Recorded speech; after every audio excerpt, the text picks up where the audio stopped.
Magandang umaga po sa inyong lahat.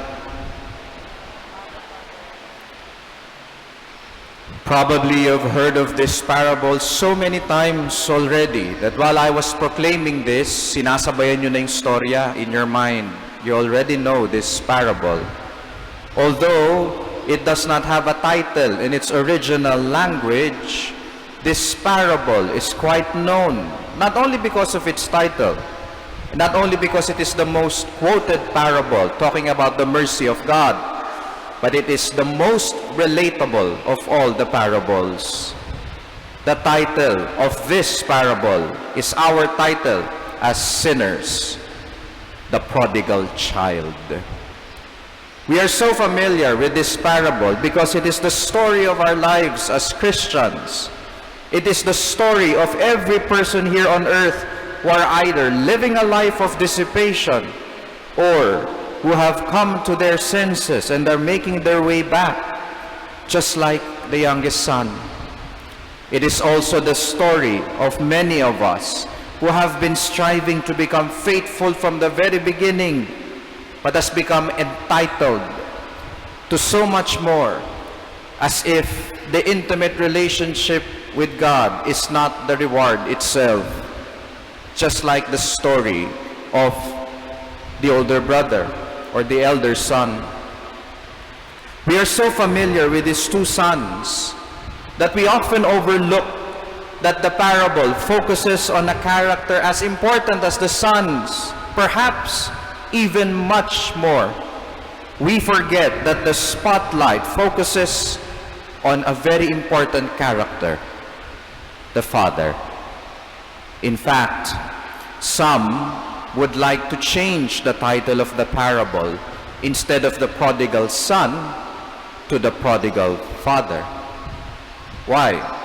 What does prodigal mean? It means wasteful. The son was indeed wasteful in the gifts that was given to him. But in the story, the father was also indeed wasteful in his mercy. He was prodigal in mercy, even though his sons did not deserve it, even though his sons were ungrateful for it. Because of the love of the Father, he is prodigal in many ways. This Laetare Sunday, we rejoice in the midst of our Lenten preparation, not because of who we are, not because of what we have done in our preparation during this Lent. No, we rejoice because of who the Father is and what He has done for us out of His love and mercy for us. That is why today, this Laetare Sunday, let us appreciate God as a Father. We give honor to the Father by understanding the other three P's that shows His prodigality in His love and in His mercy. First P, God as a providing Father. You know, the Father, lahat ng mga tatay dito, as head of their families, fathers make sure that their children are fed. Tama ba mga tatay? Tama. Di lang yun, you give all that they need, mind you, not what they want, what they need. A good father will provide for the needs of their children, just like the father in the parable. What kind of a father would hand his son a stone when he asks for a loaf of bread, or a snake when he asks for a fish? If wicked fathers know how to give good gifts to their children, how much more will the Heavenly Father give good things to those who ask of Him? This is taken from the Gospel of Matthew. This is one of Jesus' sermons on the Mount. He and the Father, they are one. And He knows the Father so well that He assures those who listens that the Father provides, that they should believe in divine providence. Providence. Narinig na natin yan. Sa Tagalog, ano ba ang providence? Wala siyang direct translation, providence. Marami.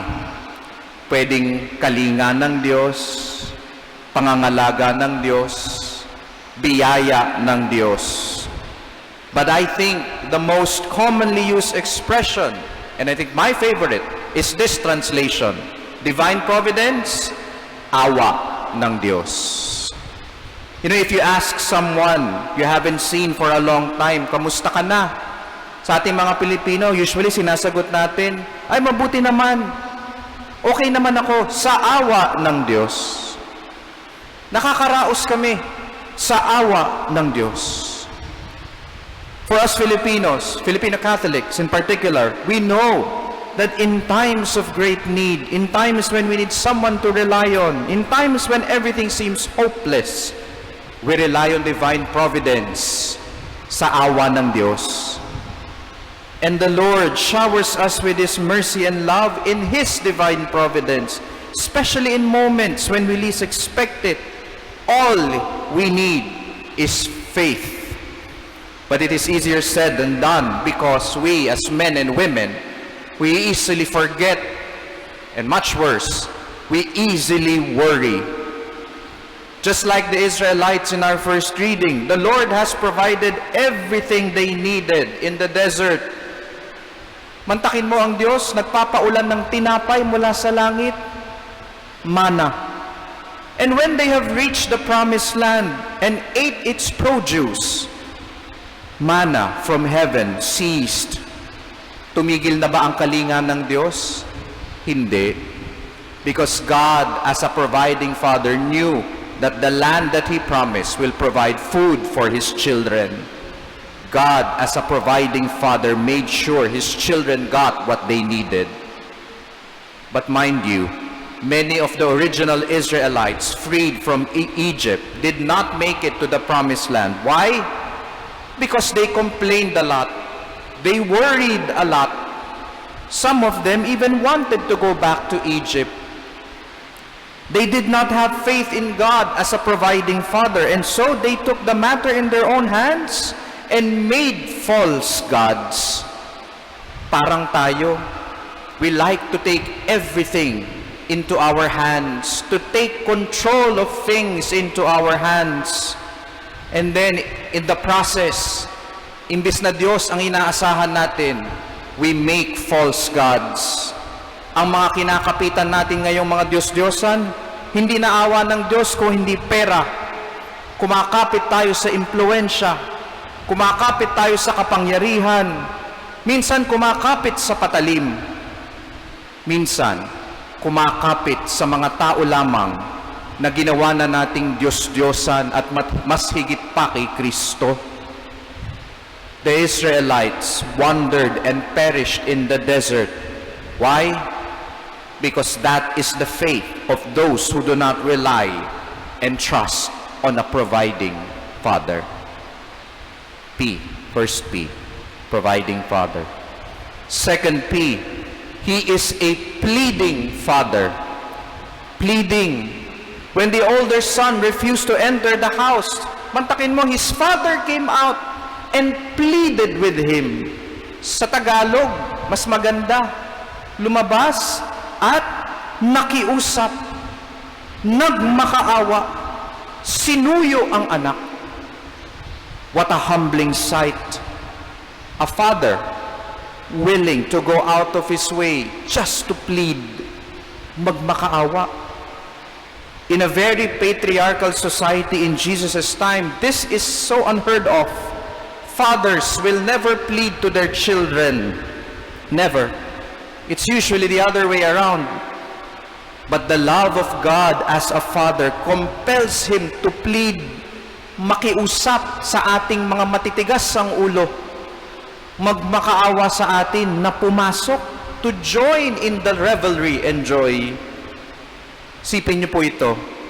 Why would an all-powerful God, who has the power to punish us for our stubbornness and disobedience, would in turn desire to be a pleading Father instead? He has all the power in the world to punish us for our sins. Instead, He pleads. In our second reading, Paul tells the Corinthians that God was reconciling the world to himself in Christ, that he is willing to look past our many transgressions out of love and mercy if we will only turn to him. Mga kapatid, ni minsan hindi siya nanumbat ng utang natin sa kanya kahit may karapatan siya. Pero minsan tayo pa ang malakas ang loob manumbat sa Diyos. Tulad ng panganay na anak sa talinhaga, ang lakas din ng loob natin. What an ungrateful people we have become. But despite that, tayo pa rin ang sinusuyo. Tayo pa rin ang iniintindi. Mga kapatid, kung hindi man tayo makapasok sa bahay niya at makasama sa piging, kasalanan na natin yun. Kung hindi man tayo makapasok sa langit kung saan lahat ng mga anak niya na nagpakumbaba at nagsisi ay binibigyan niya ng piging, kasalanan na natin yun. The Father came out and pleaded with us. Nakikiusap, nagmamakaawa, matigas pa rin ba ang puso natin? Providing Father, pleading Father. And the third one, a protective Father. He will do all he can to protect his children, especially those who are faithful to him and those who are making their way back to him. Paano niya ito ipinakita? In the parable, it is easy to miss. Sabi doon, while he was still a long way off, his father caught sight of him and was filled with compassion, and so he ran to his son to embrace him and kiss him. Why would an elderly father run? Just like pleading, running is never an action of a patriarch. But the father in the parable did. For what? He ran not only because he recognized his son from afar. He ran not only because he took pity on his son and he was excited to embrace his son. No, he ran to protect his son. Quickly, magmadali kayo, bring the finest robe. Quickly, put a ring on his finger. Quickly, put sandals on his feet. Magmadali kayo. The father was quick to restore the dignity of his son, to protect him. You know, when this younger son of his asked for his inheritance while he was still alive, it was a profound disrespect to his father. Kapag hinihingi mo ang mana mo, buhay pa ang tatay mo, it's as if you wish your father dead so you can get your inheritance. This is a profound disrespect, and the news, of course, will spread like wildfire. Utmost disrespect to a father earns a punishment of death by stoning. According to some commentaries, the father ran to cover his son from the stones that might be hurled at him because of his sin against him. That disrespect. For those who goes back to the father in humility, nagmamadali ang ama to run and protect us, not only to restore our dignity. Providing, pleading, and protective Father. My dear brothers and sisters, today let us rejoice because we have such a Father in God. Such is God's prodigality in mercy and love. Hindi pa ba tayo naaantig? Hindi pa ba tayo magsisisi? He is calling us back. And it doesn't take much. Learn from the youngest son. Learn from his gesture and his words. I shall get up. Babangon ako. Go to my father, and I shall say to him, in all humility, Father, I have sinned against you, against heaven and against you. I tell you, my dear brothers and sisters, kapag ginawa natin to, even if we are still far off, the Father will come to us running. Amen.